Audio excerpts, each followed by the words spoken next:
Honorable Speaker, the County Assembly's Forum's concern is the issue of underfunded or underfunding by the national government.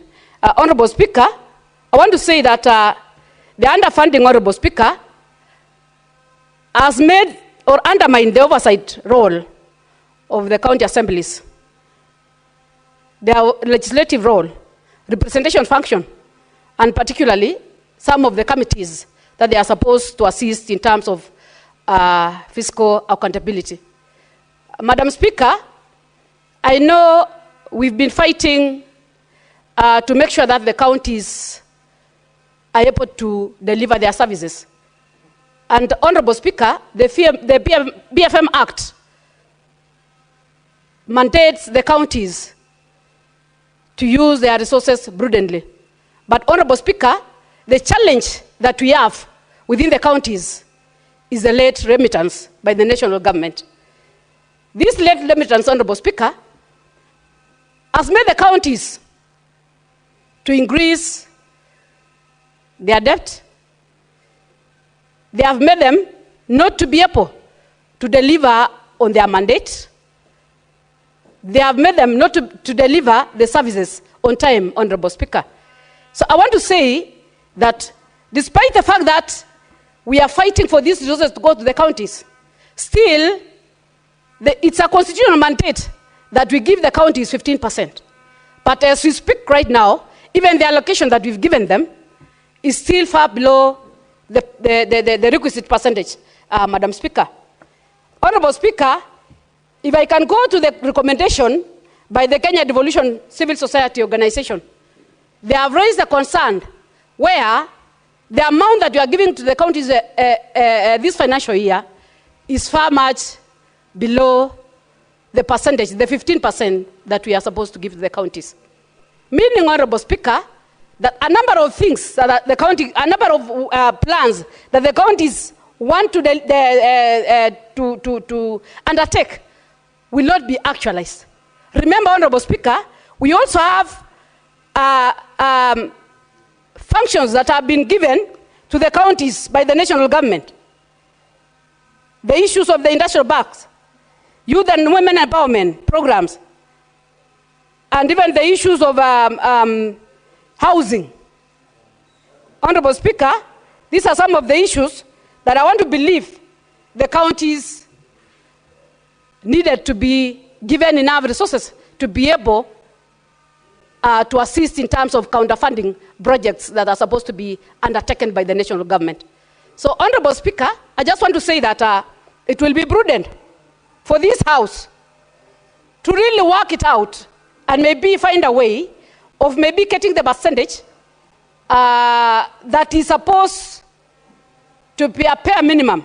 I know we have the 15%, but because of the increasing demands of the county government, because of the functions that national government are devolving to the, or they want to co-join with the county government, I think we need to set a bare minimum whereby we will be able to allow them to be able to deliver, Madam Speaker.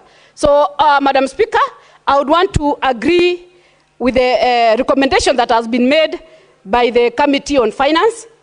I know their hands are tied in terms of making this decision, even after getting the reports or the submission from the various stakeholders. They still have a challenge in terms of making sure that the percentage is arrived. And I want to say that if this House, I was once listening to Honorable Kachwang, and he made a lot of sense in some of his sentiments when he was talking about the devolution and the counties that we have. I still want to believe that as far much as we are supporting the counties, we still have to relook at it. We still have to rethink, because if you see the monies that are going for development, Madam Speaker, you can raise a lot of questions. If you can give a county to a tune of 13 million or 13 billion or 10 billion, and they can barely put in development not even $1 billion shillings, a lot of monies are going to recurrent. There is a lot of duplications in the counties. I can tell you for sure that we need to look at this. There is more questions than answers. A lot is needed to be done in the county governments. But because of duplications, they cannot be able to do things the right way. Meaning, we need to relook at devolution. I don't dispute or I don't challenge that we have the 47 counties. But I still want to believe that if we can look at it critically, we can come out with a better solution where we can have more resources going to the ground. Because at the end of the day, it's not the number of representatives that we want to see. It's not a number of duplications that we want to see. We want to see the tangible projects that are able to assist our people. So those are some of the concerns that I'm raising. And I also felt that the Honorable Senator, he's been here and he's been working with the county governments. And I want to say that I saw a lot of sense, and I still feel that we need to rethink. I would challenge the Committee on Devolution to still look at this critically and really tell whether this is the direction that we need to take as a country. If the percentage that we are taking to development is so minimal compared to what we've devolved, it raises a lot of concerns. So I don't want to labor much. I just want to say, Madam Speaker, I would want to support the Committee on Finance, and I would urge this House to still look at the issues of the counties and make sure that they give counties enough resources to be able to discharge their services. I beg to submit, Chair. Thank you. Thank you, Senator Joyce. Senator Kajwang Moses. Madam Speaker, I thank you for giving me an opportunity to comment on the Division of Revenue Bill 2025, which is one of the most important functions of the Senate and as Senator, because it is during this kind of debate that we determine what goes to county governments. Many people sometimes ask, what do these senators do when they're in Nairobi? This is it. We are deciding what is going to county governments. When governors are giving out bursaries, launching roads, and doing all the employment that they're doing it courtesy of the Senate, which has approved certain estimates to go to the counties. Madam Speaker, I want to strongly oppose the proposal by the National Assembly to allocate county governments 405 billion. Madam Speaker, a number of players have cited different figures. The Commission on Revenue Allocation, the constitutional body that is mandated to advise Parliament on allocations to county governments and division of revenue between the two levels of government, had proposed a 30 billion Kenya shilling increment from the last financial year. The National Assembly has proposed a 17 billion shilling increment. Madam Speaker, both positions by CRA and the National Assembly and Treasury are untenable because of discretionary expenditure and a few other factors that I'm going to highlight. Madam Speaker, the Senate has proposed 465 billion to be allocated to county governments, a position that I fully support. The Council of Governors has requested for 536 billion.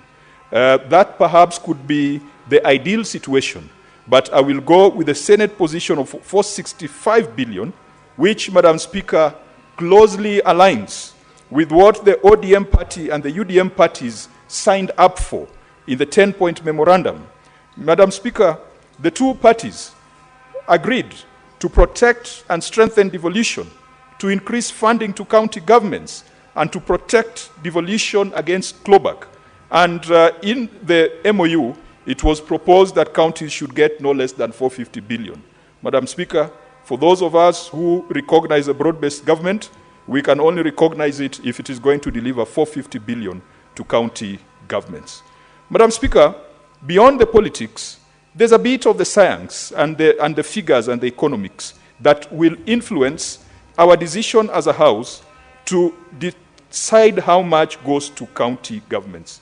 First of all, the Constitution requires that the basis of division of revenue between national and county governments should be the last revenue estimates as adopted by the National Assembly, as audited and approved by the National Assembly. Madam Speaker, this bill proposes that we use the base of 2020-2021. That is wrong, that is unconstitutional, and Justice Jairus Ngaah, not too long ago, in October last year, made a landmark ruling that said that where timelines have been specified in the Constitution, then they are not optional, they are not a suggestion, they are mandatory. Parliament must review, adopt, consider, debate, audited reports within 3 months of their presentation to Parliament. The National Assembly, by now, should have already adopted the revenue estimates for the financial year 2023-2024. And so it is wrong for them to propose or to purport that 2020-2021 should be the basis. On that point alone, Madam Speaker, someone is going to go to court. Is going to challenge the decision of Parliament to say that it is unconstitutional to base revenue on estimates that are 4 years old. Madam Speaker, if you are to base the revenue share on 2023-2024, then it would be possible to yield to counties the 465 billion that the Senate has proposed. Secondly, Madam Speaker, county governments face non-discretionary expenditure. A non-discretionary expenditure, we had that conversation previously, are expenditure arising from national government policy.